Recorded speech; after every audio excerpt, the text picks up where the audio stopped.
Chennai metro start பண்ணி 17 வருஷம் ஆயிடுச்சு. ஆனால் இன்னைக்கு வரைக்குமே இங்கே ஃபேஸ் 2 தான் போயிட்டுருக்கு. அதே பெங்களூரில் நம்மளை விட ஜஸ்ட் 2 வருஷத்துக்கு தான் முன்னாடி அவங்க ஸ்டார்ட் பண்ணியிருக்காங்க. ஆனால் அடுத்த வருஷம் 2026ல் ஃபேஸ் 4 ஓப்பன் பண்ண போகிறாங்க. 2009ல் ஸ்டார்ட் பண்ணி 2015ல் முடிஞ்ச ஆலந்தூர் அண்ட் கோயம்பேடு மெட்ரோ தான் சென்னையோட ஃபேஸ் 1. இப்ப பூந்தமல்லி, மாதவரம் அண்ட் ஓஎம்ஆர் சைட்ல கட்டிட்டு இருக்க மெட்ரோ ஃபேஸ் 2. இப்படி பெங்களூர்ல 19 வருஷத்துல 4 ஃபேஸஸ் முடிச்சிட்டாங்க. ஆனா ஏன் நம்ம தமிழ்நாடு அரசுக்கு மட்டும் இவ்வளோ டிலே ஆகுது?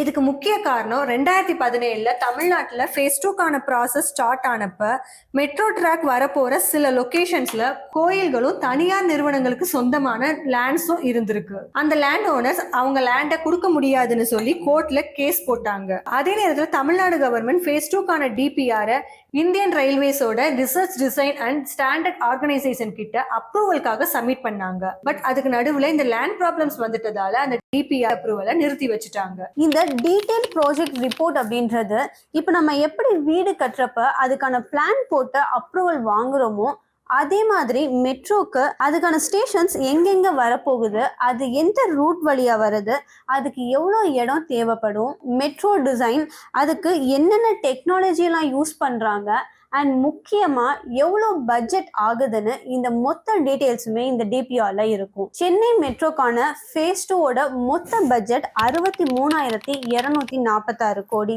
இதுல 40,000 கோடி வரை கடன் வாங்க வேண்டிய சூழ்நிலை 2022-23 வருஷத்துல தமிழ்நாடு கவர்மெண்ட்க்கு இருந்துச்சு. அந்த வருஷத்துல தமிழ்நாட்டோட ஜிடிபி, அதாவது நாட்டோட வருமானம் 23,93,364 கோடி. நம்ம தமிழ்நாட்டை பொறுத்த வரைக்கும் fiscal responsibility and budget management act படி இந்த வருமானத்துல இருந்து 25.2% வரை மட்டும்தான் நம்ம தமிழ்நாடு அரசால கடன் வாங்கிக்க முடியும். அப்படி பார்த்தா நம்ம தமிழ்நாடு கவர்மெண்டால 5 லட்சம் கோடி ரூபாய் வரைக்கும் கடனா வாங்கிக்க முடியும். ஆனா மெட்ரோக்கு தேவைப்படுற வெறும் 40,000 கோடியை கூட கடன் வாங்கிக்க முடியாத நிலைமையில தான் இப்ப நம்ம தமிழ்நாடு இருக்கு. அப்படின்னா 5 லட்சம் கோடி வரை இப்ப தமிழ்நாடுக்கு கடன் இருக்கா? இந்த நிலைமையில எப்படி தமிழ்நாடு அரசு ஃபேஸ் 2 ஸ்டார்ட் பண்ணாங்க? சென்னை மெட்ரோக்கு பணம் கொடுத்து உதவுறது யாரு?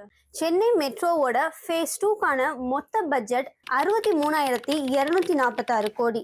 இதுக்கான பட்ஜெட் இடிக்குதுன்னு சொல்லி நம்ம தமிழ்நாடு அரசு சில வெளிநாட்டு ஏஜென்சிஸ் கிட்டத்தட்ட 32,548 கோடிய 2018 to 2023க்குள்ள கடனா வாங்குறதுக்கான ஒரு அக்ரிமெண்ட்டை சைன் பண்ணியிருக்கு. பட் தமிழ்நாடு அரசு கடன் அப்படின்ற பேர்ல சைன் ஆன இந்த லோன் அமௌண்ட்ல இருந்து நம்ம தமிழ்நாட்டு அரசால வெறும் ஒரு பகுதியை மட்டும் தான் வாங்கிக்க முடிஞ்சிச்சு.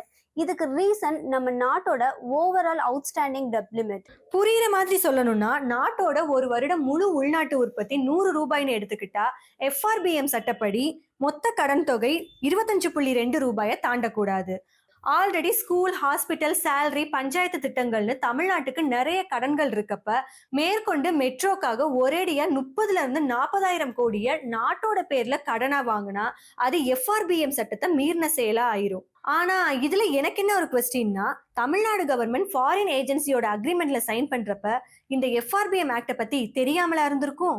So Chennai metro project central கவர்மெண்ட்டை ஓனர் மாதிரி இருக்க சொல்லியும் தமிழ்நாடு கவர்மெண்டால வாங்க முடியாத இந்த லோன் அமௌண்ட்டை மத்திய அரசு பேர்ல எடுத்து அதை சென்னை மெட்ரோ ரயில் லிமிடெட்க்கு மாத்தி தர சொல்லி தமிழ்நாடு கவர்மெண்ட் சென்ட்ரல் கவர்மெண்ட் கிட்ட ஒரு ரெக்வஸ்ட் வைக்குது. அது மட்டும் இல்லாம நம்ம தமிழ்நாடு சீஃப் மினிஸ்டர் திரு எம்.கே. ஸ்டாலின் 2024ல வருஷக்கணக்கா இழுத்துட்டு இருக்க சென்னை மெட்ரோ டிபிஆரை அப்ரூவ் பண்ணி தர சொல்லியும் PM மோடிக்கு ஒரு லெட்டர் அனுப்புறாரு. அந்த லெட்டர் அண்ட் ரெக்வஸ்ட கன்சிடர் பண்ண சென்ட்ரல் கவர்மெண்ட் சென்னை மெட்ரோக்கு தேவைப்படுற 41,000 கோடிக்கான செலவை அவங்களே ஏத்துக்கிறதாவும் ஃபைனலி அக்டோபர் 2024ல அந்த டிபிஆரும் அப்ரூவ் ஆகி சென்னை மெட்ரோவோட ஃபேஸ் 2 ஸ்டார்ட் ஆயிருக்கு. அதே இது கர்நாடகாவை எடுத்துக்கிட்டா இப்படிப்பட்ட எந்த ப்ராப்ளமும் வரக்கூடாதுன்னு யோசிச்ச கர்நாடகா கவர்மெண்ட் மெட்ரோ ப்ராஜெக்டாக இன்ஃபோசிஸ், பயோகான், எம்பசி குரூப்ஸ்னு சில பிரைவேட் கம்பெனிஸ் கிட்ட கடன் வாங்கியிருக்காங்க.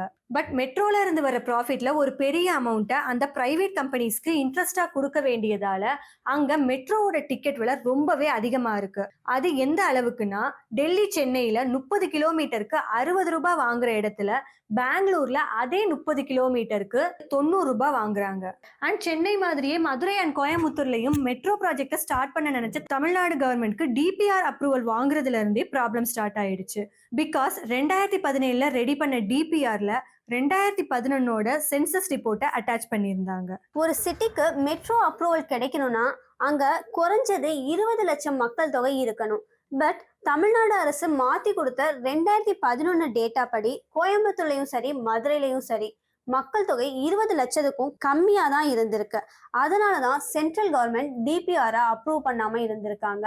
இப்படி மக்கள் தொகையை மாத்தி கொடுத்தது நம்ம அரசோட கவனக்குறைவா, அலட்சியமா, இல்ல இது அவங்களோட அரசியலா?